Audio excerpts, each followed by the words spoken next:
Hello and welcome back to another episode of the MindSets podcast. Charles, what are we talking about today? Oh, episode 96. That was the big cue that I needed. Episode 96. Episode 96. We had this whole thing before the episode started. I was going to introduce it, and it was going to be my first ever official introduction on the MindSets podcast, and then I bottled it. Absolutely bottled like, it. huge bottle. Yeah. What's going on with 96?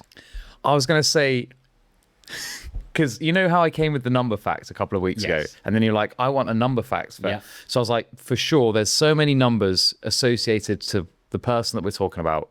96 has to be one of them. So I asked my buddy, ChatGPT. Nothing's associated with him, apart from, this is the most convoluted segue into who we're talking about, the potential speed he rides down mountain hills. Really? 96 kilometers an hour. Okay. And I was like, that might be a funny thing to start with, and then we bottled it, and now we've gone down a deep rabbit hole. More interestingly and more simply, you and I are both born in 1996. Huge, and he wasn't. And he wasn't. No, 2 years after. Yeah, 2 years after us. Which is great. Makes me feel really good. Today, we are talking about Tadej Pogačar. I love that. What a great joke. If you aren't aware of who this absolutely phenomenal human being is, he is currently 27 years old. Slovenian. He's the youngest ever Tour de France winner. He won it at age 21. He has now won 4 Tour de France's, hoping this year to get his 5th. You might have seen him a lot recently on Instagram and in the news because he's been doing particularly well so far. As of today, again, breaking the 4th wall, we've just had the finish or the conclusion of stage 4, in which he has been left in the dirt. We don't know why right now. Left in the dirt is in like, if this is how the Tour de France ended, it would be shocking. But 8 minutes down right now isn't the end of the world. No, and I think like the other GC contenders are all in and around the same time, so he's got nothing to worry about. The person who's up the road 8 minutes from him probably isn't a GC contender, so at this point, 4 stages in, there's probably very little to worry about. Yeah, other accolades with Tadej is he's recently won the Giro d'Italia. Multiple monument classics. He's won 1 week long stage races. Time trials, mountain stages, sprint finishes from reduced groups. And he also, this is cool, holds some of the mountain climb records in Europe from training rides. You should definitely, I think he was, I don't want to get misquoted on this, but I think Tadej Pogačar was one of the first ever Strava users to get over 1 million followers. I think that's a really cool stat. I hope that's true because that's cool. That is cool. But if you don't follow him already, you should. And he seems really nice. He just honestly seems like that's actually being like just a nice smiley guy, and he's like always happy to be there, happy to be involved. And I mean, it helps that he's so much better than everyone else, and everything he does he looks effortless. He's also currently rocking the slim shady look. Oh, he looks incredible. That blonde hair that he's dyed actually kind of goes hard with him. Imagine just turning up to the tour being like, this is it, let's go. But I don't know if you mentioned, but he's won over his 4, or maybe he's done more tours, but whatever, over the course of his career cycling in the Tour de France, he's accumulated 21 stage wins, which is just like bonkers in terms of like overall numbers. So like, he's a generational talent. I think he's probably in the argument for the best ever cyclist, and hopefully today when we depick his training, we can go, he's not just one of the best ever cyclists. I'd probably argue he's the best ever cyclist, but he's one of the greatest athletes, especially aerobically. So I'm really excited to chat about it. And we've been talking about this for ages. For sure. We've been teasing this one for a while. And if you are a person that has almost been dreading this episode because you don't really understand cycling, don't worry. Because I'm going to do a really good job of explaining what the hell the Tour de France is and how it works. And I will come back to the 21 stages because that's not normal for a cyclist of his nature. Sure. We will discuss why that makes sense. Cool. However, before we do that, we've got the news. We've got 2 minutes of news, and then I'm going to do some more fun news. Right. Are we even going to bother with the 2 minutes? Or we just have to say that? This is for you. This is your time trial. Oh, fine. Okay, fine. So I'm under the pressure. You're under the pressure. Cool. Are you ready to go? I doubt it. Okay. 3, 2, 1, off you go. Over the weekend, it was the Eugene Diamond League. Faith Kipyegon, who have chatted about great depth before. She shockingly got beaten in the Eugene Mile by a girl called Nikki Hiltz, who ran the world-leading time for the mile. Incredible race. Go and watch it or watch the highlights. It's like 4 minutes long. You'll be able to watch that.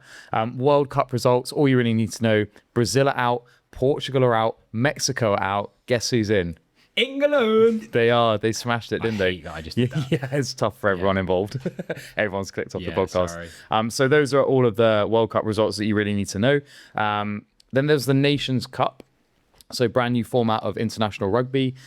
England were unfortunately beaten very convincingly by South Africa.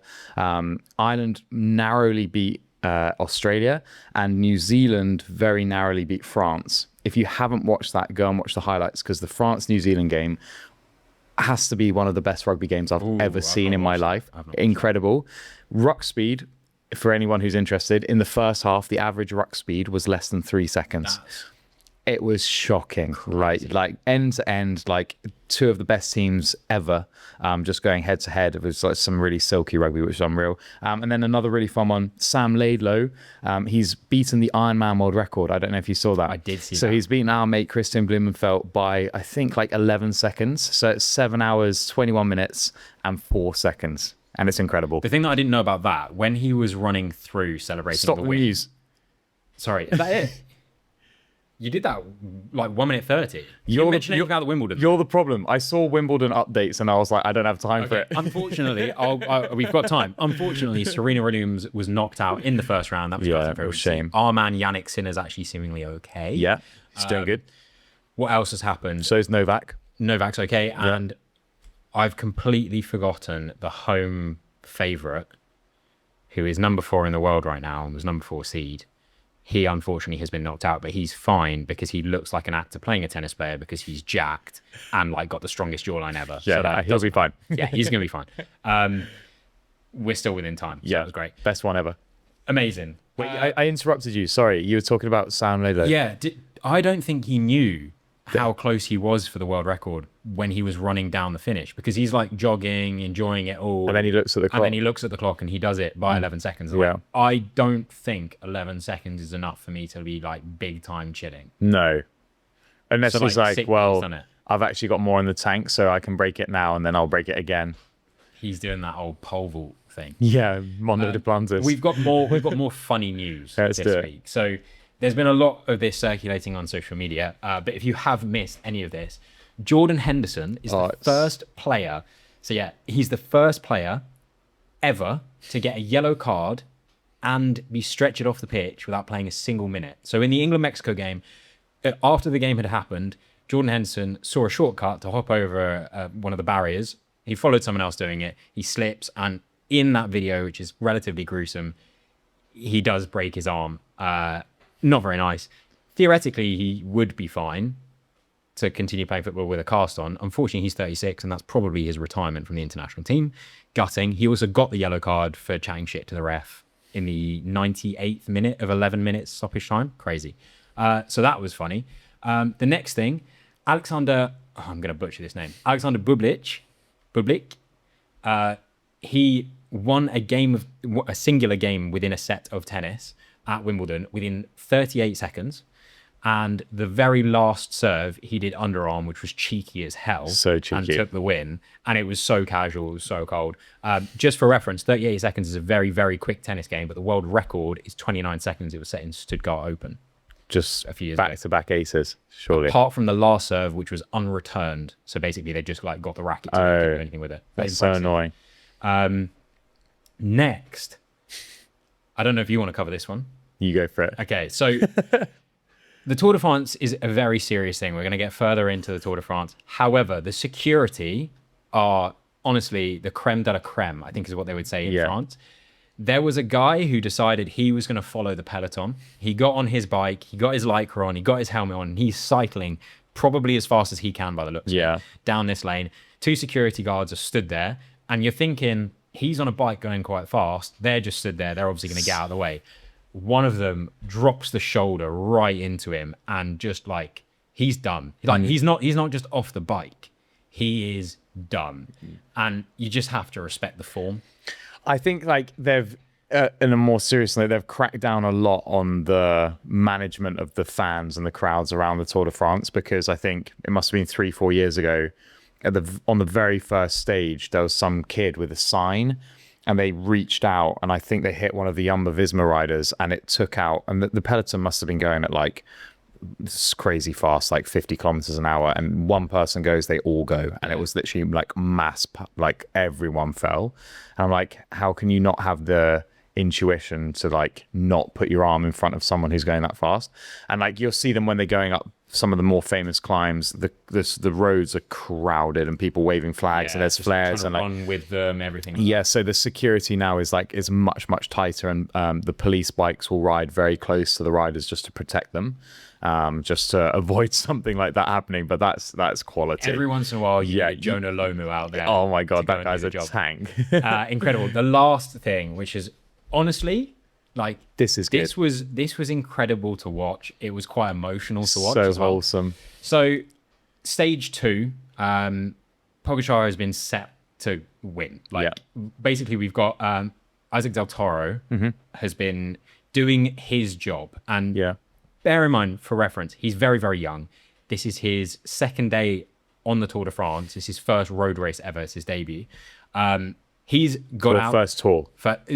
See, they said it was a debut race. I mean, I don't think you go from nothing to debuting in the Tour de France. I was wondering. I didn't know if they considered the first day something different. Anyway, I digress. Isaac Del Toro is cycling away, setting Tadej up for a blistering win. Beautiful job. Everything was working right. He's been chased by Vingegaard, and it's all a bit tense. And then, once he's done his job, he kind of pulls to the side, looks over his shoulder, sees Tadej there and goes like, yes, I've done. Yeah, you've got the win. Go on. Tadej puts his hand on his back and goes, now, mate, this one's yours. And the slow motion shock realization is one of the cutest things I've ever seen. Like, that is someone's dream literally coming true. And we'll explain this a little bit more, but winning one stage is an extremely successful cyclist career in the Tour de France. He has done that at that age. He's arguably already ticked off his dream at that point, and it was done by one of the greatest of all time that we'll see, just like giving him and saying, thank you, you did more than enough for me. You can have this one. Incredible. Which is just amazing. The more like the kind of more poignant part of that is that Tadej in that moment, not only could he have won the stage, but he could have made up even more time on Jonas Vingegaard, who is his closest rival in the Tour. So not only has he sacrificed the stage win, which he probably cares less about, he's already got 21 of them, and he sacrificed time, because that could contribute. If he now loses the Tour by like 5 seconds, then this guy's going to feel real bad. Yeah. But that just demonstrates Tadej's confidence. The other thing that we have, so it's a massive thing about confidence, but how you were saying he's a really good bloke, a good character. Yeah. That comes into this, because I guarantee you, across sponsors and the team itself, the bonus prize for him for winning a stage would be more than the average salary in the UK. Yeah. And he has just given that up for someone else to have that experience of winning a stage. Yeah. But the other thing that a lot of people have been saying is that this will pay back. Yes. And like we've already seen that, I think, in stage 3. Again, Del Toro was just binning himself for the opportunity for Tadej to win, and this time Tadej did. That's why their team UAE is so strong, is because they genuinely have connections within the team, and they're all mates, and they work so well as a team, and that's why they're so dominant. And I don't think, because the way I view a lot of cyclists, and there's so many layers to this, it's a very intricate team sport, and it's very confusing to view that from the outside looking in. There's one winner, there's one stage winner, but you are in a team and you work together, and I'd like to discuss that in a little bit more detail, how that actually works. But I think I view a lot of the cyclists, especially the top guys, as very, very cold and very you have to have a killer instinct, especially the guys, the GC, it's the grand classification. That's the person basically who is going to win the Tour. The GC riders, they're ruthless. That was Lance Armstrong's role within the team. There's countless documents of him being in exactly that same. And Tadej goes and has all of this amazing performance, wins all these races, but he does it with his team, and he does it with a smile on his face, and he's genuinely happy. He's classy as well. that he's managed to do this. And I don't think any other professional cyclist, they're too selfish. It would be imagine Cristiano Ronaldo has the opportunity to just tap the ball into the net, but he lets it roll and lets his teammate no way does he do that. No chance. way. And maybe that's an ego thing, whatever. But it's just like, it was pure classy. And then Tadej Pogačar's running around with the Mexico flag as well. It's just like, it's incredible. Everybody loves to see it. Yeah. He's such a good guy. Now, for those that are still wondering what on earth we're talking about, and we've had a bit of an explanation of the GC. And sorry. I'm going to go through now and I'm going to try and make this as clear as possible. Sure. So the Tour de France does actually change a little bit each year with its route. So at the moment, it started off in Spain. Yeah. It will head its way into France. It will then always finish in Paris. So this year, they're going to be riding 3,333 kilometers across 21 days. Yeah. Each day is a stage. Now, the actual Tour de France takes 23 days, but there are 21 stages. 2 rest days. Across that. So there's 2 rest days. Now, competing in the Tour de France are 23 teams of 8 riders. We talk a lot about one rider winning the Tour de France, similar to how there is one driver that wins the Formula One. You have a team for a reason. And so for those of you that are more familiar with motorsport, you understand that sometimes you need to use your teammate to help you out. Yeah. Within the Tour de France, you have 7 domestiques, as they're called, which are just domestic riders supposedly, but they all have their functions. So you will have one rider that is like considered the leader. So he's the GC go-getter. He's hoping to be the winner of the Tour de France, and he's the person that the team want to win or do as best as possible time-wise across that whole thing. So this whole thing is decided by whoever takes the least amount of time across the entire 21 stages. Yeah. Now, those other teammates, they make up different parts of the team in that you might have 1 or 2 sprinters. Sure. Their job is to basically win stages along the way. But also you want to get them as close to the front. So they do a lot of the last minute attacking. When it's super exciting, they're jostling at the line. It's usually your sprinters you've sent out there. And that is because there is also the team side of the event. Yeah. So for a team to win the Tour de France, they also need to have the lowest time. And it's not across all 8 riders. It's across the top 3 riders for each stage. Yeah. So you obviously want to have a quick 3. And so having more sprinters potentially gets you that. But then that also means that you have less of the general riders who are able to do a bit of everything. What you'll notice with things like the peloton and the way that these riders cycle is they ride behind each other because it helps a lot aerodynamically, do less work. So if you can have your teammates taking turns being the lead cyclist, taking some of that load off in terms of wind resistance, and even if there is just general wind or harsh conditions, then it makes it easier for the next person. They rotate, hopefully keeping their sprinters or their GC rider as fresh as possible for when they're actually needed. That's kind of how it works. Now, you will see that you have the yellow jersey, which is a very famous phrase. The yellow jersey is the person who at the time is leading the general classification. So they are currently in first place as an individual rider.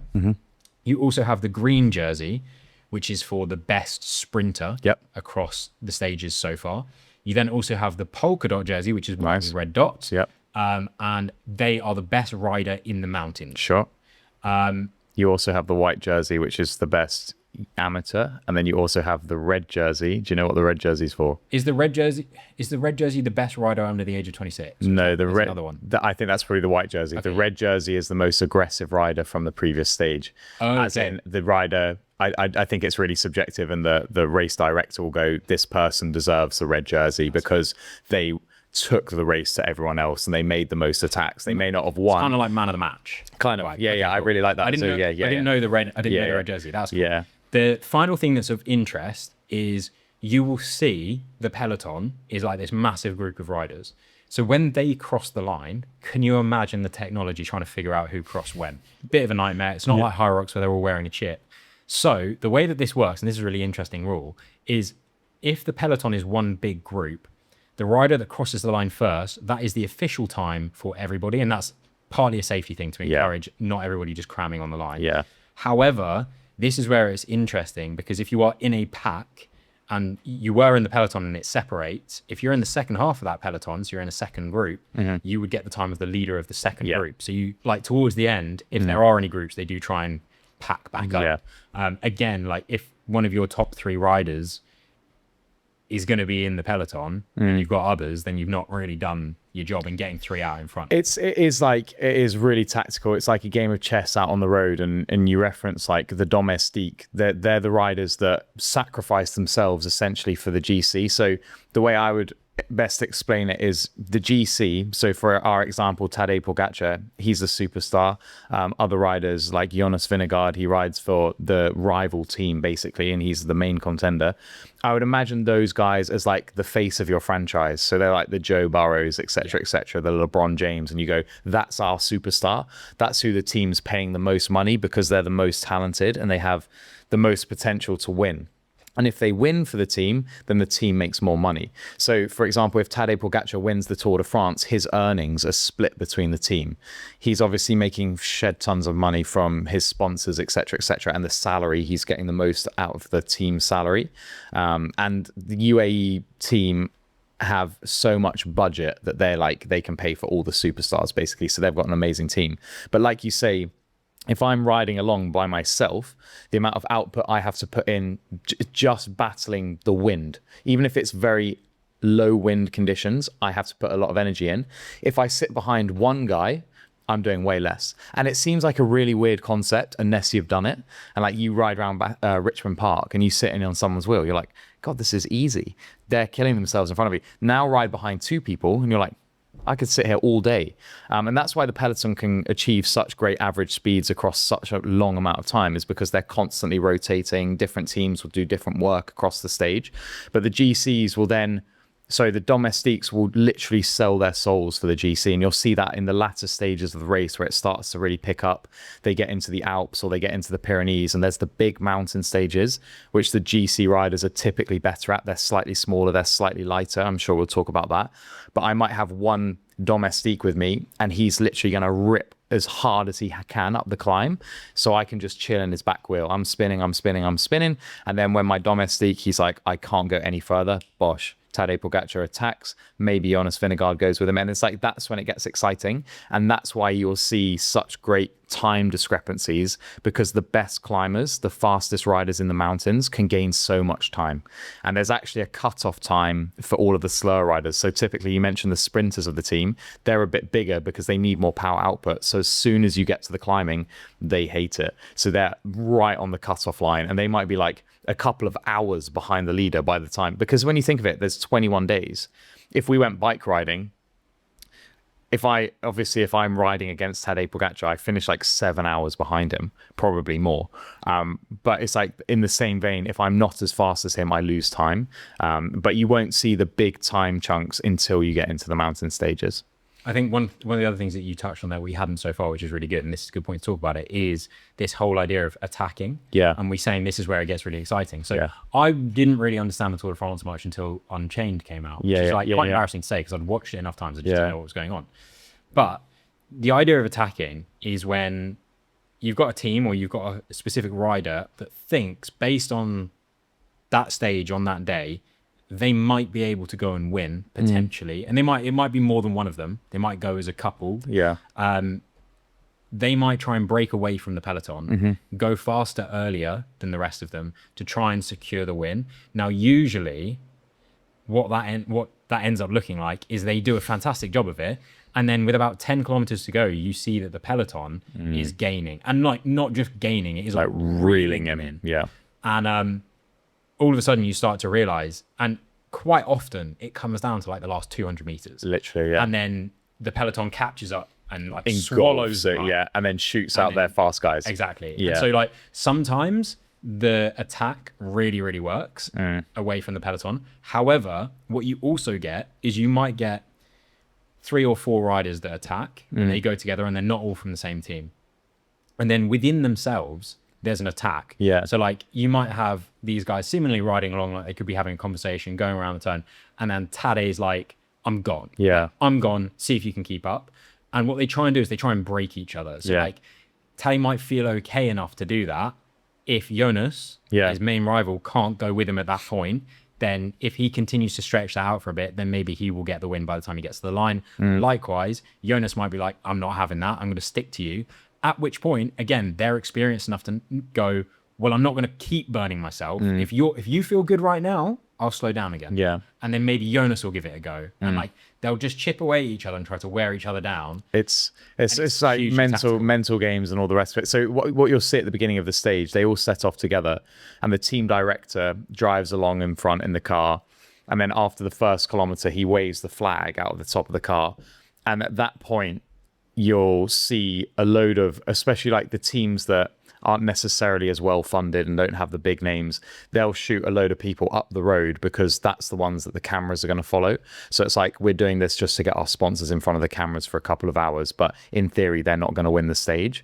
And it just depends on the topography of the stage, because you might send some good climbers out with some of your teammates in front of the peloton, and sometimes the team, I always forget my example, but it was the year that Jonas managed to beat Tadej, and just Team Jumbo-Visma was so strong, and they'd sent, I think, like 2 or 3 riders up the road. They just happened to get together. They had 2 or 3 riders up the road, and then I think Jonas and another teammate then attacked, and Tadej was isolated. He didn't have any team members, so he had to go with them.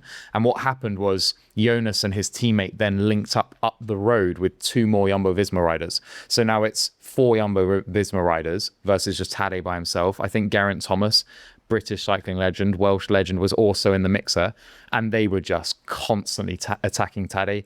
And then Tadej would have to cover, and then they would all come back together, and then another one would attack, and then Tadej would have to recover. And by the last climb, Tadej just spent himself, and then was just like, see ya. And it's just like the nuances of the sport. And I mean, that's probably a horrible way to explain it, and you have no idea what I'm talking about, but I think when people watch cycling, is this a little bit like golf, especially if you haven't experienced it yourself. When you watch cycling, you're like, well, this is free. I'm not going to sit and watch 4 hours of people on a bike.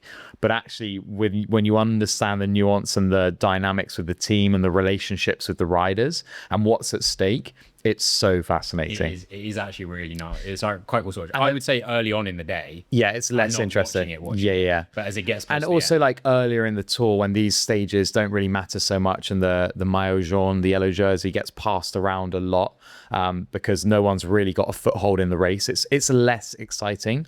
But as you get down the line, the stakes increase.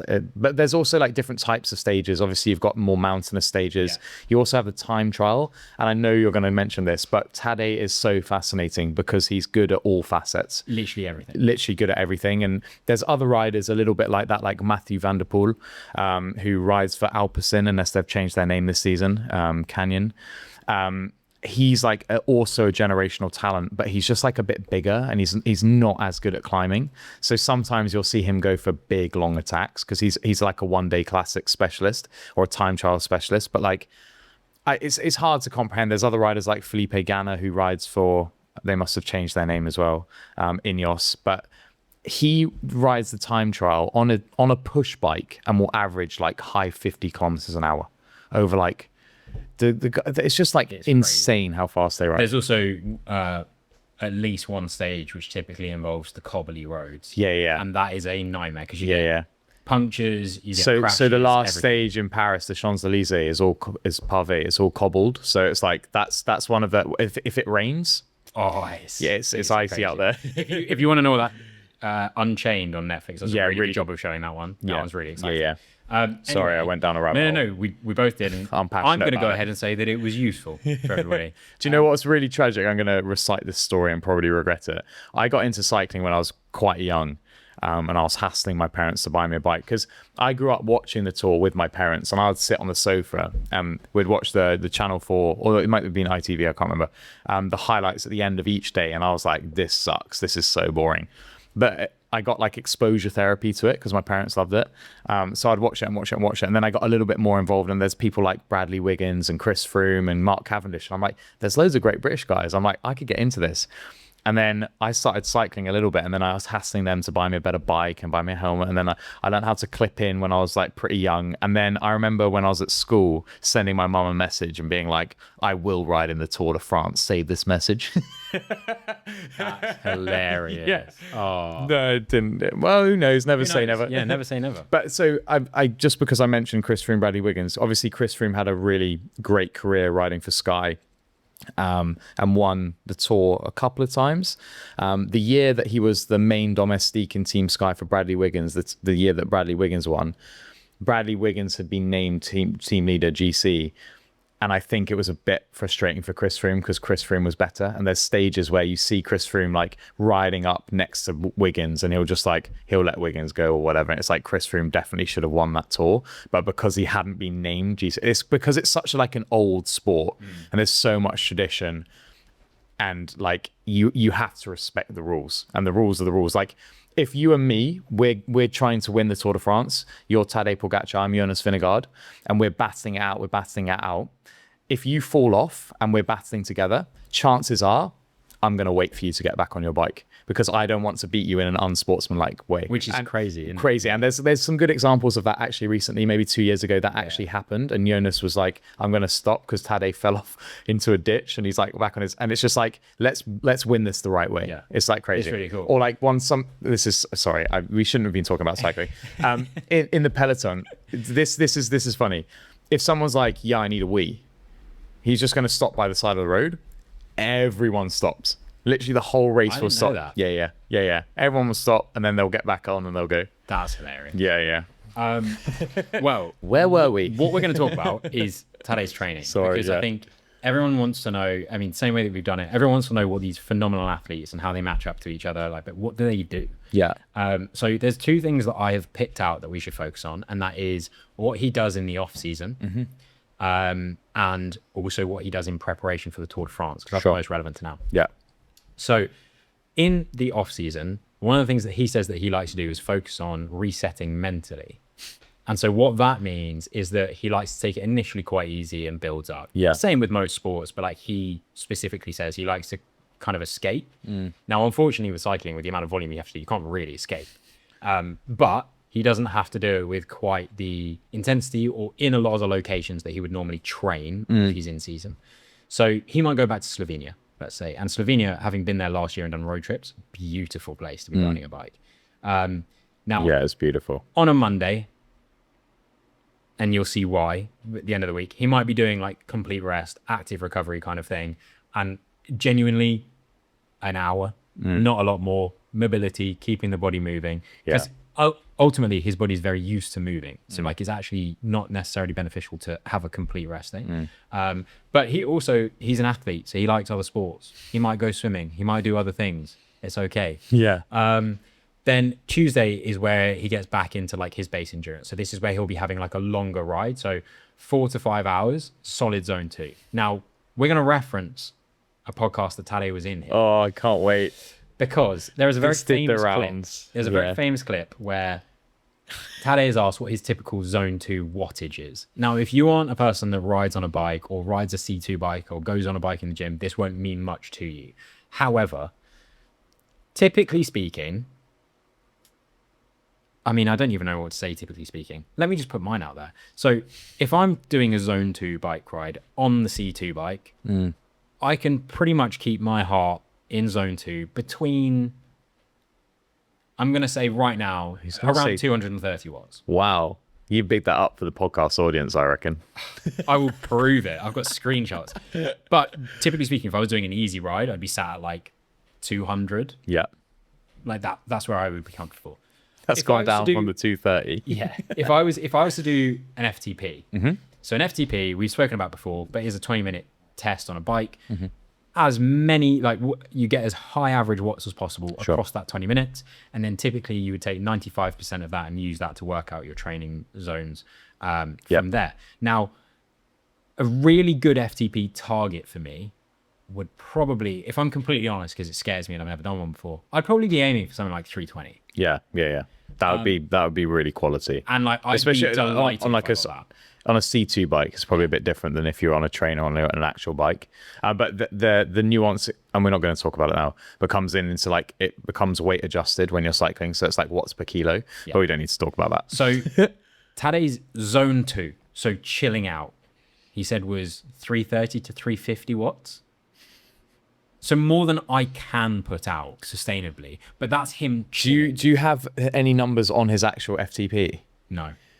That would be so interesting. I'm glad you referenced, because I was literally about to reference that same podcast and that same quote, which was just monumental numbers. And I think it is worth mentioning, it's watts per kilo. Sure. So, for example, my watts per kilo would be somewhere between 2 and 3. Yeah. And I would say that's pretty good for an averagely fit person. Yeah. Someone that trains, someone that does occasionally go on a bike. And isn't like a specific cyclist. Exactly. Yeah.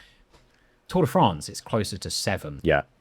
So it's just mental. And also, when you look at Tadej and his physique, no shade, doesn't look that athletic. No. Quite skinny. He's tiny, yeah. And just like, so then you realize like he's that skinny, but he's almost like powerlifting numbers through the pedal. Yeah. It's incredible, like how strong their legs are and their muscular endurance in their legs are. There's an amazing podcast, and I'm really frustrated that I can't remember what it was called, who posted it, but it's with Lance Armstrong.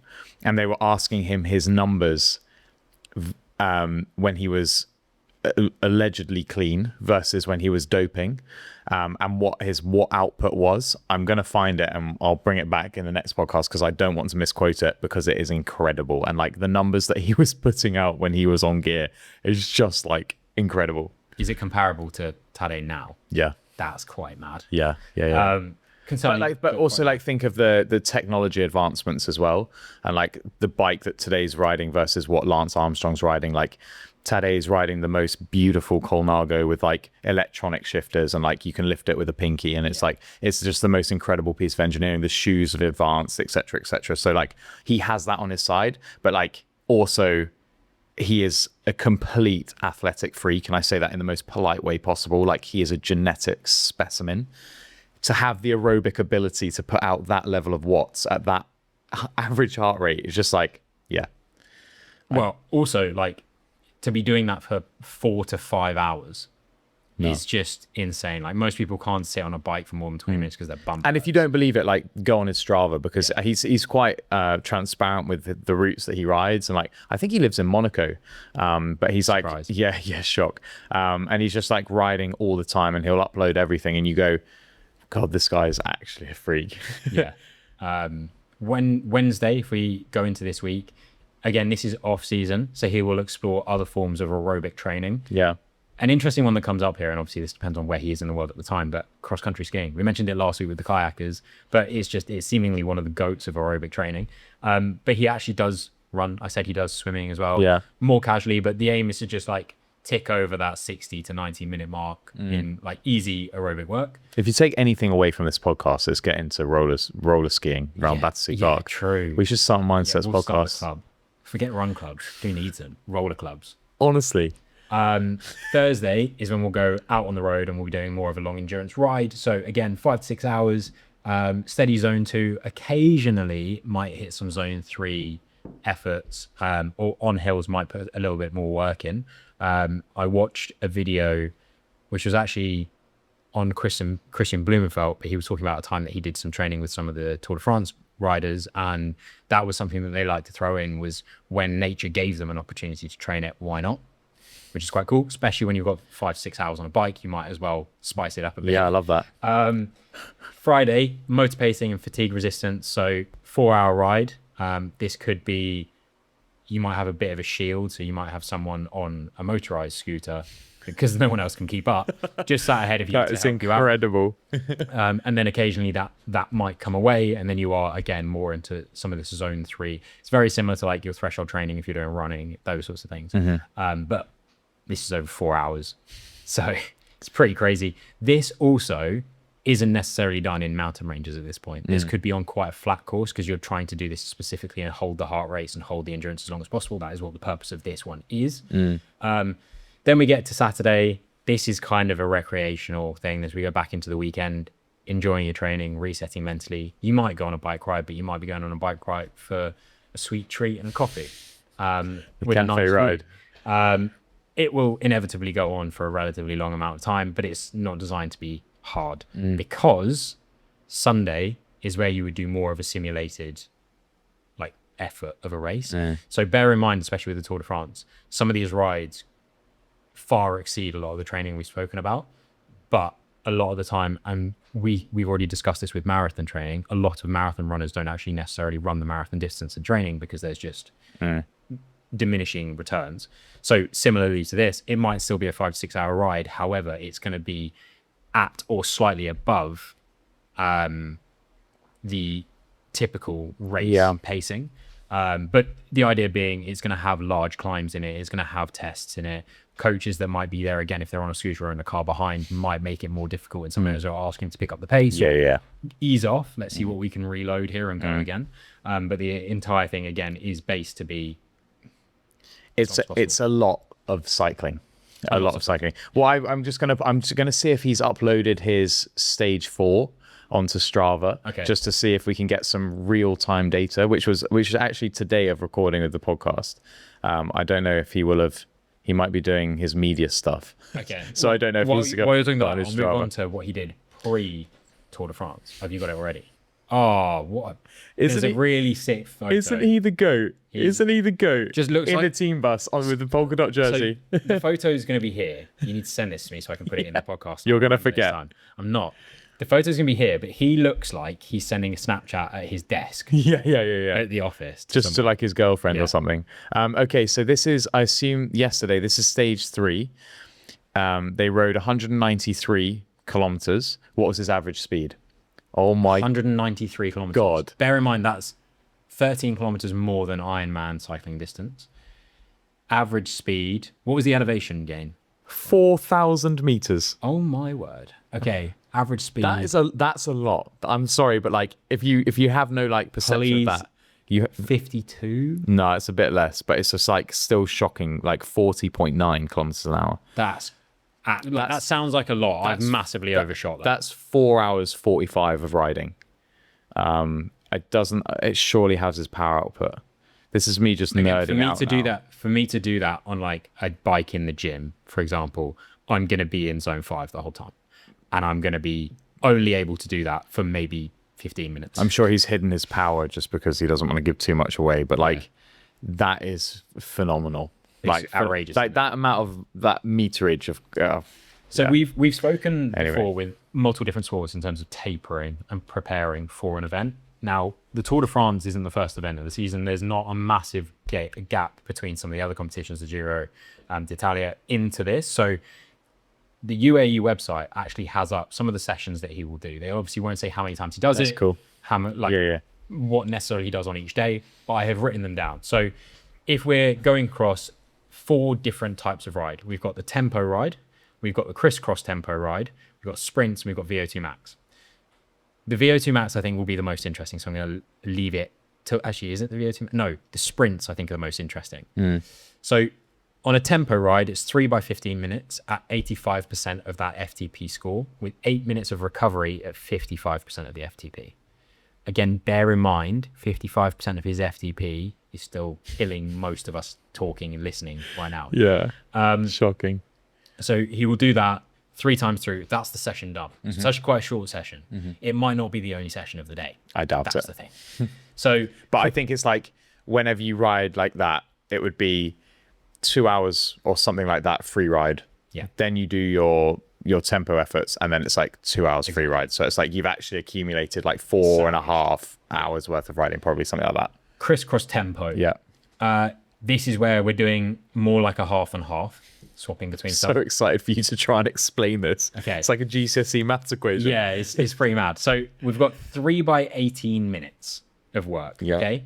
Now within the 18 minutes, I'm with you. On one round, you've got 3 by 3 minutes at 100% FTP. So that's more than most training sessions would ever go to, because like we said, you take 95%. Immediately into 3 minutes at 80%. And then 3 minutes at 80%. And then you do that 3 times back to back. That's messed up. And then after that, you've got a 10 minutes recovery at 50% FTP. That is a horrible session. Mental. Because like 80% is not a rest. No. But it's just like... Just sitting enough. For him, he'll like... I mean, his aerobic ability to recover at the 80% is probably what makes him so goated. But imagine how miserable that would be. Yeah, it goes from literally trying to locate any oxygen in the atmosphere to getting a couple oxygens. And remember, like 100% of your FTP is over 20 minutes. So your effort is, well, I guess you're doing... Actually, that was this dumb thing to say. That makes it seem less cool. Yeah. Because I was like, it's 18 minutes total, which is only 2 minutes less than your FTP. So you're bouncing between 180%. Yeah. It's still like the capacity is incredible. Now, I'm going to come back to the sprints. Okay. VO2 max work, 4x3 minutes at 110% of the FTP with 4 minutes recovery at 55% of the FTP. Norwegian training method, basically. Exactly that. It's approaching that like 4x4 kind of, 4x4 vibe. But 110% of FTP is now we're getting a bit more serious with how hard that is and how good that is. The interesting thing for me is sprint work. Sprint work is, if we're going to contextualize this is where they're doing that challenging and that breakaway, testing their opponent, that kind of thing, which is really, really fundamental for him as a rider, especially with the way that he rides the Tour de France. So the sprint, 6 times 15 seconds, absolutely everything, balls to the wall, use every muscle fiber in the entire body to get going. And then a 10-minute recovery at 60%. Yeah. Now, we were saying like, he's incredible, 60% still a lot. Yeah. 10 minutes off for 15 seconds on. I think this is like the best example of how people underestimate how taxing of all-out effort truly is. Unless you've had any experience running on the track or doing something similar to this, no one is recovering enough. And like that is just pure depletion of your first energy system, basically. And like he'll be pushing over 1,000 watts easily for 15 seconds. And it's like that output is just monumental. Do me a favor if you're listening to this. If you see in your gym there is a fan bike. Oh, nice. One time. Yeah. Just one time. Yeah. Try and hit how many calories? In 15 seconds? Yeah. Probably about as many, like 10 to 15 calories. Just go as hard as you can. Bear in mind with an echo bike 10. or any fan bike, it takes seemingly 10 seconds for the first calorie. But get as much effort as you can. And then I want you to wait as long as you think you need to hit that same number within the 15 seconds. Yeah. And I think you'll start to understand why they get so long as a rest. I think like the inherent issue is that lots of people actually don't possess the power ability to create enough output to actually experience the consequences. But it's like he's so well trained and he's so explosive for especially like his builds and size and weight. He's so explosive that he can just create so much byproducts, and like it's the lactic that kills you. And like you and me, we have the strength to absolutely wreck ourselves on the bike. But if you don't have the strength and you can't reach like that peak output, you do a 15-second effort, what you consider difficult. And that's not me like belittling your effort. It's just like you don't possess that yet. But it's like you just won't feel the same thing. And it's like it's hard. It's all well and good being like, go and fucking sell your soul on the Echo bike. But if you can't actually create the output, you're not going to get that stimulus. But like, trust me, if you do that session, that's probably the hardest. Yeah. I reckon he finds that the hardest. Yeah. I don't know. We probably wouldn't, but he probably does in his training just because he's like probably more aerobic biased than he is. For sure. One of the interesting things, and that kind of does draw a conclusion to us talking about how he actually trains, because again, as you can imagine in the world of cycling, the fact that he's like hiding his watts for the day. Yeah. It's so that was just speculation, but well, it's so secretive. And I think even on Unchained, some information came out about someone's FTP and it was like massively covered up. Like as soon as it came out, it was like everyone jumped on it and covered it and tried to not tell anyone, because it is like, again, if we're using the reference of Formula One, like as soon as a team has got the information on what you're doing with your car, it's been rigged, it's been copied. Or if I know that like, oh, that's your FTP, I'm gonna challenge the hell out of you. I'm way fitter than you. You're done. Or like, oh shit, that's their FTP. I'm gonna have to attack early and get some space, or like we're gonna have to just let this guy go because we can't hang with him. Yeah. So it's like super interesting. There's not going to be too much out there that we can give you, but I think you will obviously, a lot of you that have been listening for some time will understand that the general training practice is a large amount of volume for these aerobic guys. Yeah. The interesting thing that we haven't spoken about much is the mobility side of things, the plyometric side of things, the core side of things, but plyometrically, not really needed. Arguably, injury risk or over fatiguing for what they need. And cycling is often used as a really good reintroduction to running. It's really good if you've got an injury, your physio will tell you to do it because it's low load through the joints. Sure. Therefore, there's no real interest in them putting load through their joints. Let's just get the muscles better at withstanding the fatigue. Mobility wise, definitely does need some work. I went on my first Richmond Park laps the other day. My hip flexors that evening were tight just from being sat forward. Yeah. Also, you look at the professional riders' setup versus yours, and it's like the seat is huge. It's like so high. And then the stem and the handlebars are slammed so low. So they're literally like diagonal. And it's like, imagine sitting in that position for 6 hours. My back just couldn't hack it. So there's lots of really good videos, whether you're watching Tadej's team, whether you're watching another team, there's loads of great resource on YouTube, especially when they go out to training camps pre-season. They go all over, whether it's into Spain or they go to Tenerife or they go all over. And often like you're away on holiday and you're like, hang on, I've just seen a pro team just ride past me. But they document basically all their training, all their eating, all their recovery. And then also once they've finished their rides, they'll go back into the hotel and they'll do like a group yoga session. And then it's always followed by core or vice versa. So it's like they're doing a lot of core work because like you say, like my hip flexors are tight. But just naturally in that position, like you have to be really, and like I'm holding the handlebars, that's basically a plank. So it's like you try and weight distribute through the saddle and equally into the hands. But if you're slightly off or you're holding too much weight in your arms, like there's so much specificity that you need in that position. So I'm sure they can all hold the plank for a very long time. Yeah, I bet.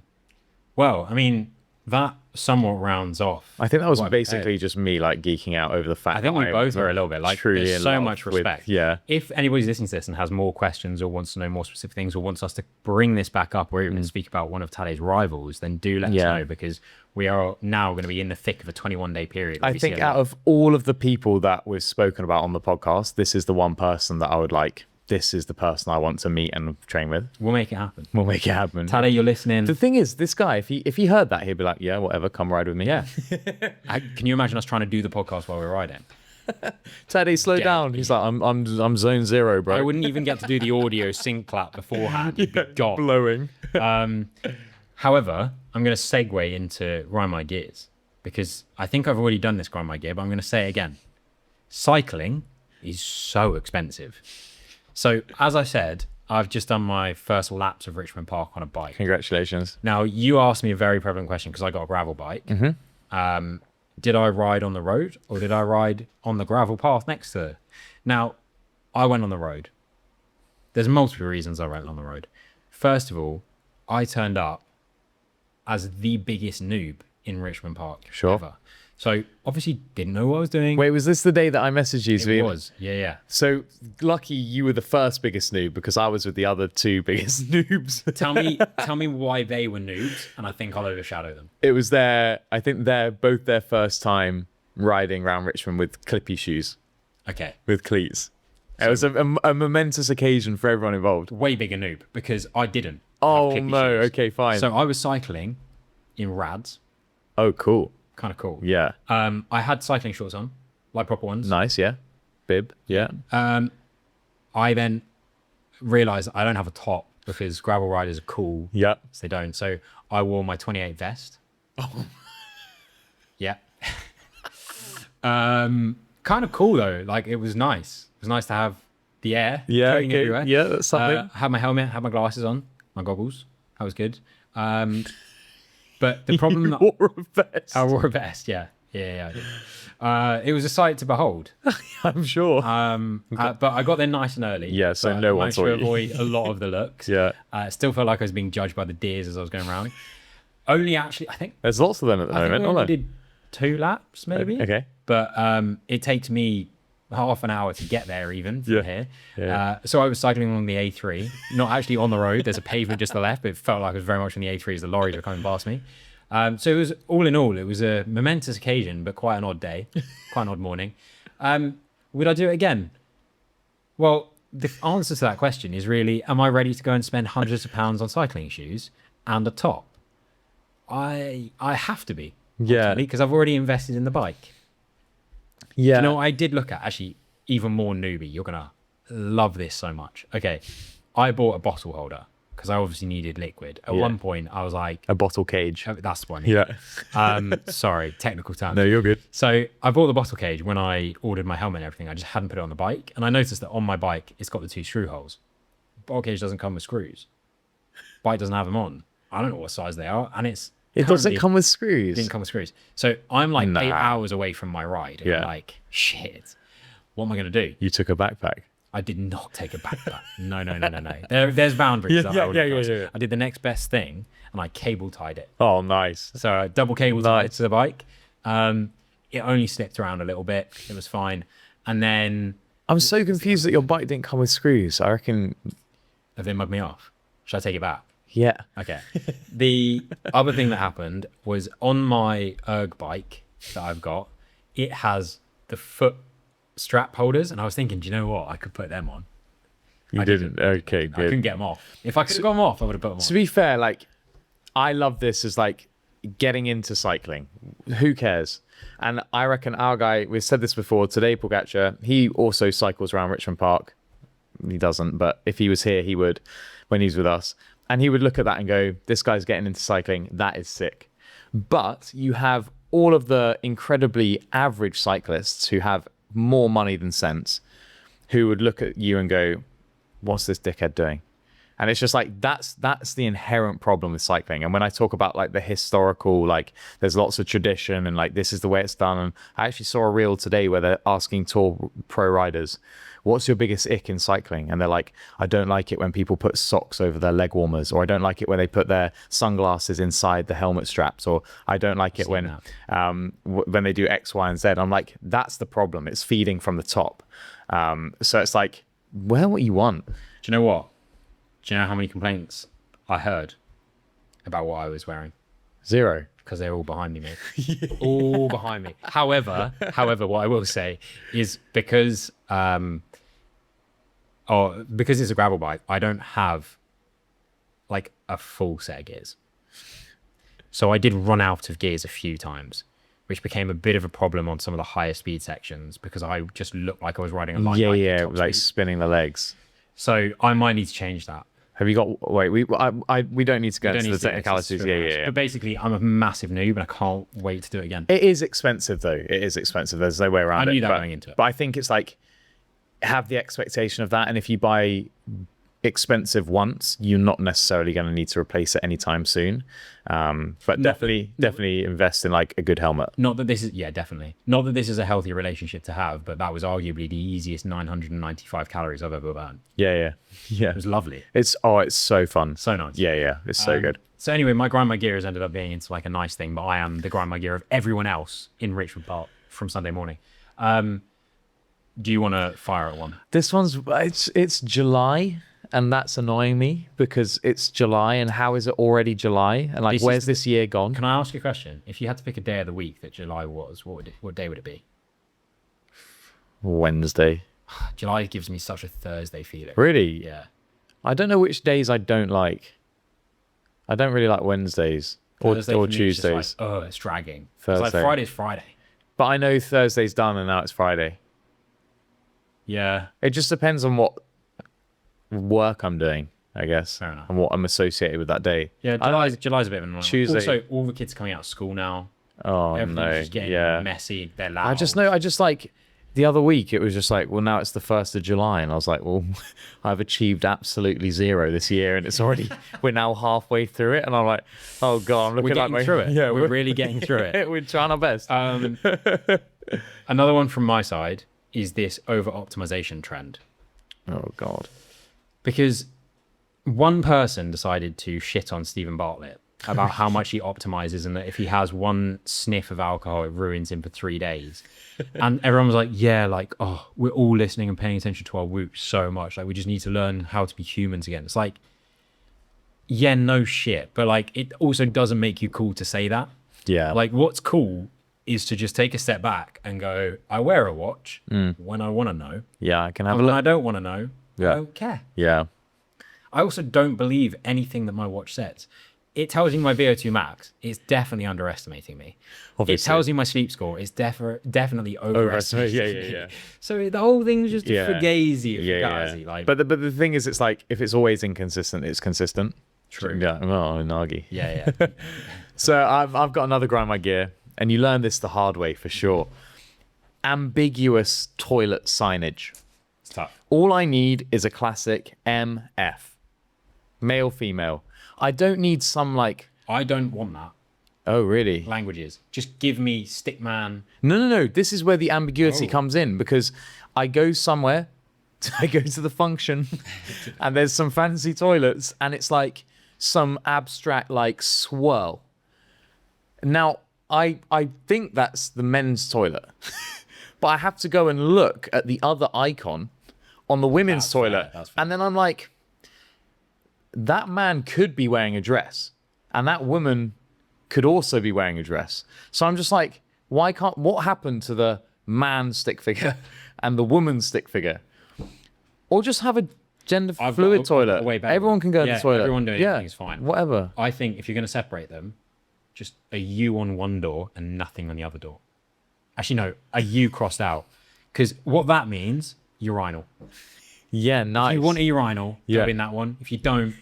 Yeah. That's fine. Yeah, I was just like, luckily I didn't go into the wrong one. Okay. But I had to go back and forth a couple of times to be like, I was just like, even if it's a nice drawing, just make it like obvious. And this is a whole different, this is a problematic conversation in itself. Everyone can use whatever the fuck toilets they want. I don't care. That grimy, grinds my gear. You use a disabled toilet if you want. You can't. Don't do that unless it says that it's accessible, and then you can. Shout out. Why am I associated with you? Here's a fun thing. Yeah. When I used to work at Rolls-Royce, major throwback, there was a building, believe it or not, that didn't have a lift at one end of the building. So like it was a trek. Right? Yeah. So technically still disabled access because there's a lift 1.2 kilometers away from this particular office. However, there was one toilet which was strictly for disabled use only in our office. But like, there was a mismatch of logic there because like, are they going up the stairs? Like, obviously there are various disabilities, but I remember there was one bloke who was hilarious in our office who was disabled in a wheelchair. And he was like, this is my toilet. And so he used to leave his stuff there. Fair. And like, we'd walk past and I'd be like, can I use your toilet? And he'd be like, yeah, I've just left my bag in there. It's my locker. Great. Like he understood the hilarity of it. Yeah. I can imagine if anyone else did go in there with another form of disability where they can tackle stairs, no problem. They'd probably why is all this stuff in it? What is this? Who lives here? It's so good. Good toilet. Yeah. Anyway, moving swiftly, and I'm sure High Style will absolutely love this segue, but we're going to move on from the toilet into, we've got High Style supporting us as usual. Grip socks. I've been wearing them today, but I won't lie, I've got quite hot, and I'm now going to use them as the demonstration. These grip socks. I legit thought you were going to say, I will not use them as demonstration because they're disgusting. No, so I saw them already. Okay, I have a dog, so let's be fair. I have a dog. However, I must have worn this pair of socks now. I'm going to go and say 20 to 30 times. Yeah, it's good. No other pair of my socks looks as well in condition as these. Like, they're still not only white, but the areas which normally wear down have been double thicknessed up. Yeah. And like also... God, I love that mesh. I love that mesh. The mesh on the top, I get quite sweaty feet. Yeah. I won't lie. Now, my feet can breathe, which is really nice. So I'm actually going to put these back on after we finish recording because I'm going to go off and do a leg day. And we both know that little extra bit of traction can be quite nice in your shoe. So if you want to pick yourself up a pair, then the code is MindSet15 and gets yourself 15% off. Slap bang wallet, whack it in your cart, get it home, shove them on. Happy days. Easy. Game time. Game time. Right. How much do you know about cycling, Charles? That's what we're about to find out. No, I outed myself as well earlier. Right, well done. Okay. Hopefully the listeners at this point were like, oh, he actually knows a little bit about cycling. I think you're going to do quite well at this. I don't. Okay. The pressure's already got to me. Now, for those that are on the cusp of cycling and have heard us complain about how expensive it is, we're going to find out in question one. Okay, cool. Tadej Pogačar. Yep. Best rider. Probably got the best bike. Maybe. Richest team. approximately, to the nearest £1,000, how much is his bike with all of the gear on it worth? Okay, I need so many parameters. All the gear. So it's like, has he got his bike computer on it as well?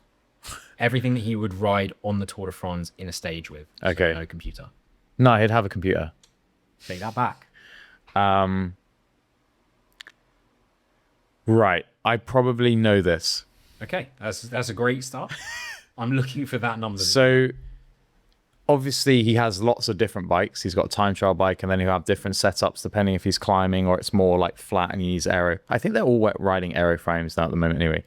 I'm going to say with his setup, it can range anywhere probably between 10 to 12, maybe up to about 15K. So I'm just going to sit in the middle, and I'm going to go closer to like 12.5K. I've got it here. A source from Cycling News. How much does Tadej Pogačar's bike cost? £17,000. €19,500 or 19,000 US dollars. Quite a lot of money. It's not cheap. My God. How much Shame. does the Colnago Y1 RS bike, which is his bike, how much does it weigh? Again, if it's what I'm thinking, it's probably not as light as it could be because it's more of an aero setup. I'm going to say, and there's also UCI regulations on how heavy the bikes have to be for them to ride. So I'm going to say it's sub 10 kg. It's probably close to like 7, but I don't want to commit to it. Come on, give me something. I'm going to say 8 kg. Okay. The UCI limit, as far as I'm aware, is 6.85 kilograms, 6.8 kilograms. And his bike weighs approximately 7.25 kilograms. So pretty good guess. Yeah. And like the terminology was there. Yeah, I was expecting you to say 0.25 after you said it's near enough 7. That would have been wild. That would have been crazy. Yeah. How many grams of carbohydrate do elite tour riders now aim to consume every hour during a race? Again, this is just like a complete median across like the big guys and the small guys. This has been quoted by the cyclists, including Tadej. I've heard him say this in an interview. This specific number is the top of the range. Like this is the yeah grams. They're constantly drinking like carb as well out their bottles. I'm gonna say an hour, 100 grams, 110 grams. I'll give you that. It's 100 to 120 grams. Is it? Tadej says 120 is his target. Interestingly, on that, just as a quick side detour, whatever you want to know, whatever you want to call it, is a detour sounds good. A reel where an interviewer is asking him questions, and the interviewer is saying, like, you know, with how fit you are, you know, how do you stay so hungry for it? To which he understands the literal translation and goes, I'm not hungry. I eat 120 grams of carbs per hour. Like, I'm fine. It's okay. I eat every half an hour. Don't worry about me. I'm okay. I got this. The interviewer doesn't even try to go back and be like, how come you want this thing so bad? He's like, I'm not hungry. I eat all the time. That's so, and they honestly, they eat all the time. All the time. The EF Education YouTube channel, they do stuff with their chef.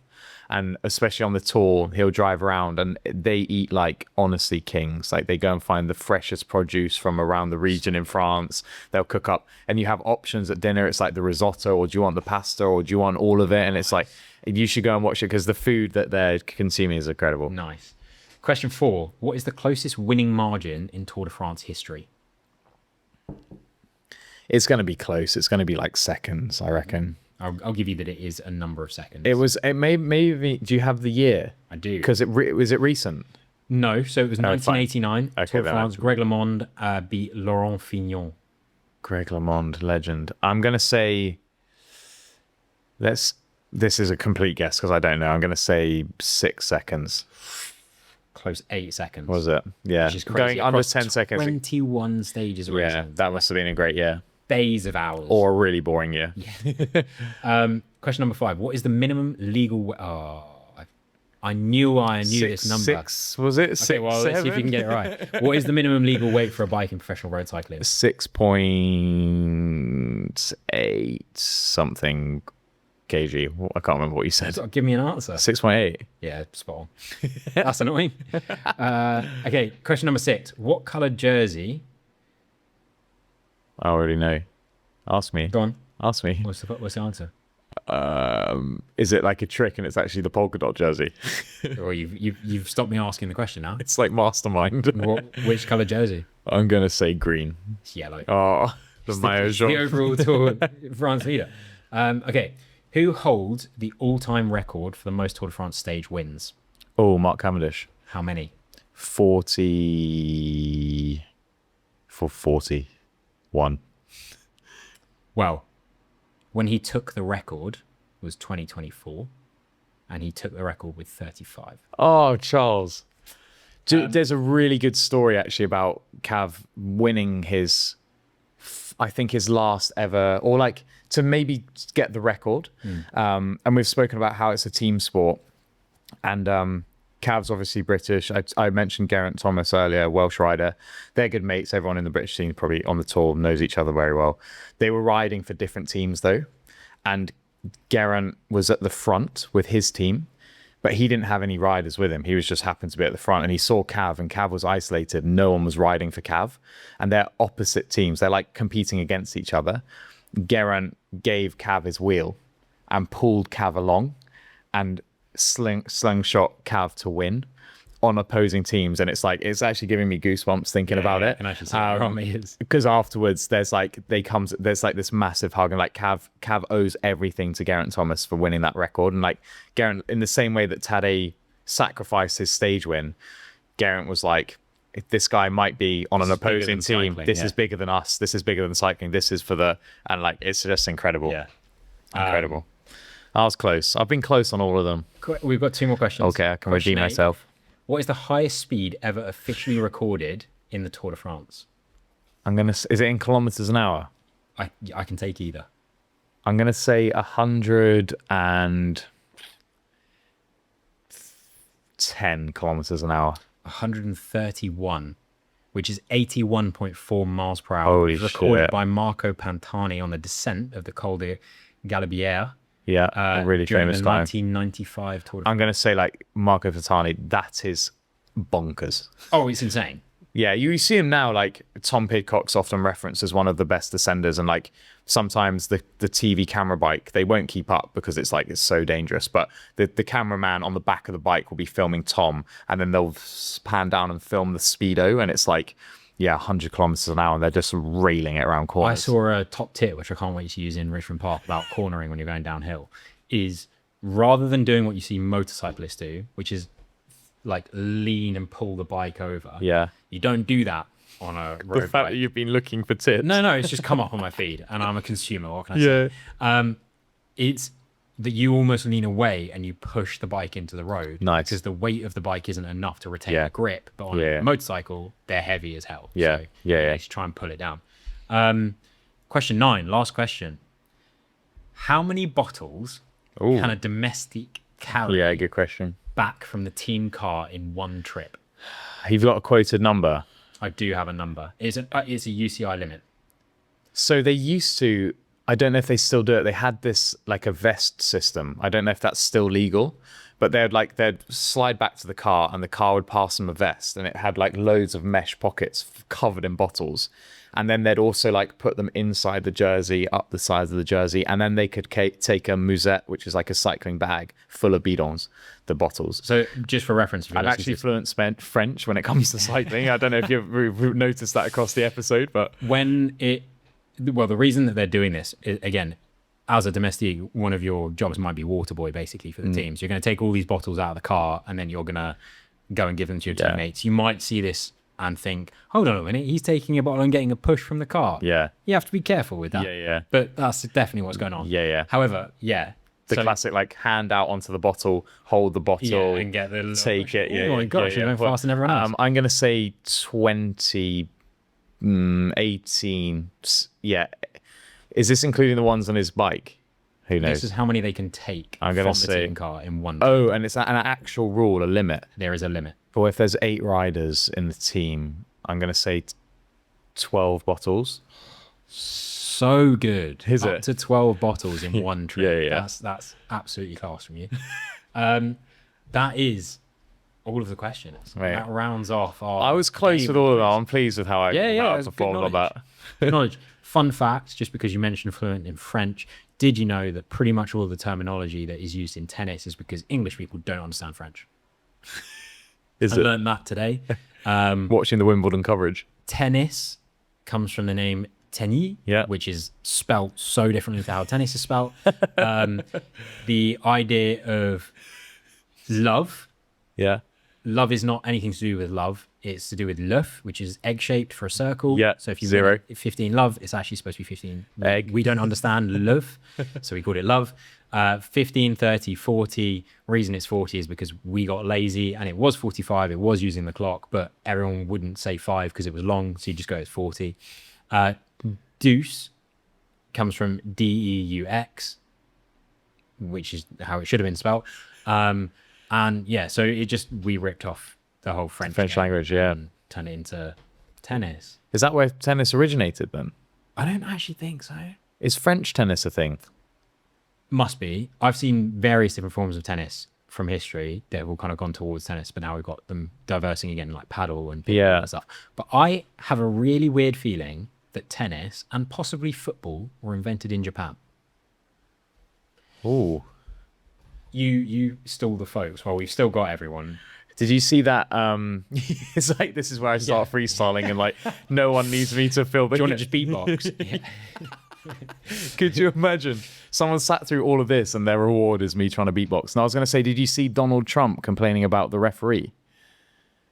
Yes, I did actually. And he was like... I did not know that was a rule. You'd miss another game if you got a red card. That's the worst. Just Donald Trump. Yeah, that wasn't good. I need to put way more questionable speech on that. I wasn't even going to attempt it, mate. Yeah. It's just a travesty that it's in America in the first place, but they don't know anything about it.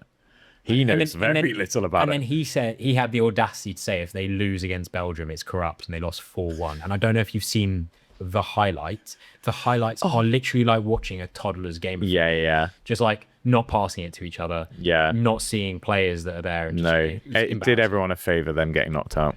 Oh, big time. Yeah. The fact that they were one of the favorites is hilarious. Yeah, favorites. Here we go. So tennis was invented in 12th century France. There we go. And it was more of a handball game. I thought it was where like you held the racket in front of your feet a little bit like a cricket bat. This is so niche. Yeah, that's croquet. This is like the podcast probably should have finished and then we could have discussed this after the podcast. Last thing, because we mentioned it though. Football, the modern game of football, was invented in England, 1863. However, my claim of Japan, there was a kicking game that dates back to ancient civilizations such as the Chinese game Kuju and the Greek Episkairos. A modern game we know today stems directly from those. There you go. There we go. There's your really interesting... For those that got to the end of the podcast... Well done. There you go. Yeah. There's your reward. Anything else from you? I reckon just have a watch of the Tour de France this year. Yeah, give it a go. At least watch the highlights. The highlights are great on YouTube. Big time. Yeah, big time. And just give... Or it's like... Follow on Strava. It's good background as well. If you're working from home, just have it on in the background. Yeah, it is. Really, really is. Right then. Well, in that case, we will see you all in episode 97.